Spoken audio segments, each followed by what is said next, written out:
Yeah, it's definitely looking like a washout heading into Juneteenth, unfortunately. So if you were planning on being outside, you're probably going to want to take those plans indoors. Same thing for the first day of summer. It's not quite going to feel like summer. We're going to probably be topping out in the middle 80s if we even get up that high.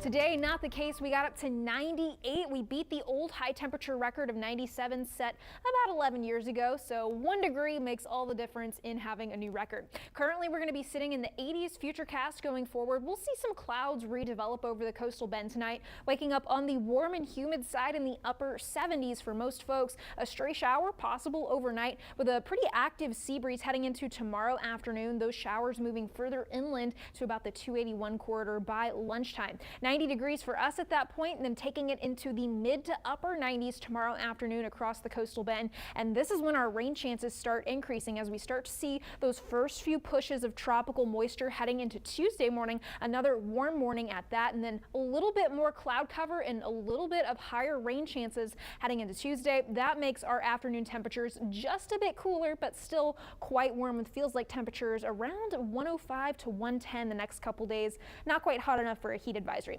Heading into Futurecast about Wednesday at midnight, so early Wednesday morning, late Tuesday night, however you want to look at it. That's when we're going to start to see our first big wave of heavy rain coming into the coastal bend. So for the next day or so, not too heavy in terms of rain or the widespread nature, but once we get into Tuesday evening and into Wednesday morning, or late Tuesday night, early Wednesday morning, there we go, that is when we're really going to start to see those rain chances ramp up. So I've got about 100% chance for rain on Wednesday, a little bit lower on Thursday, but I'm pretty confident that just about everyone in the coastal bend is going to be cashing in on some rainfall, if not multiple inches of rain. We'll get to those rainfall totals here in just a second. Here's another check of that tropical overview map. Of course, where we are focused is down here in the Gulf of Mexico. 70% chance of development over the next 7 days. So we've got this low pressure down here, and then way up here, you can't see it just yet, there's high pressure over the northeast. That's what's giving them that big heat wave later this week. You can kind of see the southeasterly flow coming into the coastal bend. In between the two of them,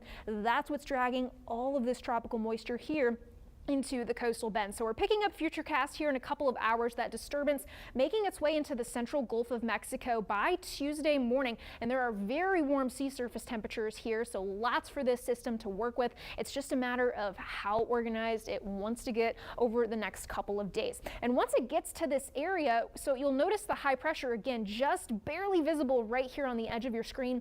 The flow around it kind of going south to north right here, that's kind of what's pulling it upwards. But heading into later this week, it's going to kind of push over a little bit, and that's kind of what's going to direct this further inland as opposed to continuing it straight north. So let's watch how this plays out. This is the newest iteration of our Futurecast, our in-house model. So Wednesday at midnight, again, this is when our rain chances are really going to start to increase. I've also paused it here because you can get a really good look at these band type structures that are pulling in lots of tropical moisture over top the coastal bend. So we could see some pretty heavy rainfall amounts and any rain bands that kind of train over a specific area at any one point. So that's where we're going to talk about localized higher totals than what's shown on our rainfall map. So this is expected to move in somewhere into northern Mexico, maybe even into deep South Texas. Heaviest rainfall expected on Wednesday. This is going to continue to move over. Here's that high pressure kind of nudging it over. Rain chances are going to stay with us into the weekend, and then there are more hints of deep tropical moisture again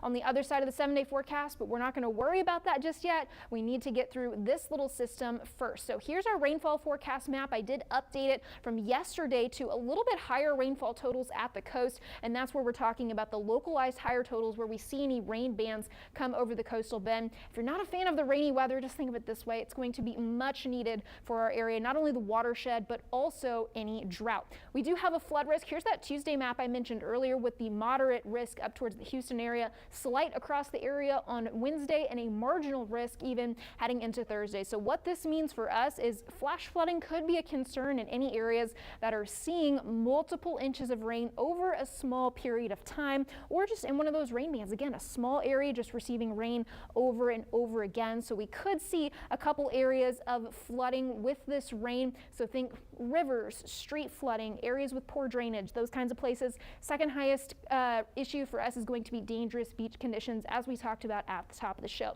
High temperatures for tomorrow tomorrow in the 90s with a lower rain chance than we're going to be seeing later this week. Not hot enough for a heat advisory, or not humid enough, I should say, but it is still going to be plenty hot. Again, heading into middle part of this week, that's our highest rain chances and coolest temperatures. So if you do have any plans for the holiday, you probably want to move them inside. Brian.